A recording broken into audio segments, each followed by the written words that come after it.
School feeding কর্মসূচিতে দুধের সঙ্গে ডিম যুক্ত করার পরামর্শ দিয়েছেন প্রাণী সম্পদ উপদেষ্টা ফরিদা আক্তার। বিশ্ব ডিম দিবসের অনুষ্ঠানে তিনি বলেন, অনেক দরিদ্র ছেলে মেয়ে পুষ্টির যোগান পায় না। সেক্ষেত্রে স্কুলের খাবার তালিকায় ডিম অন্তর্ভুক্ত করা হলে শিক্ষার্থীদের অপুষ্টি দূরীকরণে গুরুত্বপূর্ণ ভূমিকা রাখতে পারে।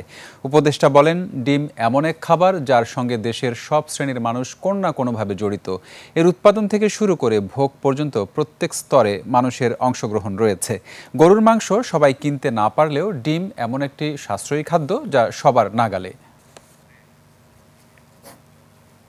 কোনো না করে শুধু হাত বদল করার কারণে, এমনকি আমি এটাও শুনেছি যে কাউরান বাজারে আসার পরেও শুধু পর্যন্ত যাওয়ার মধ্যে কয়েক হাত বদল হয়ে যায়।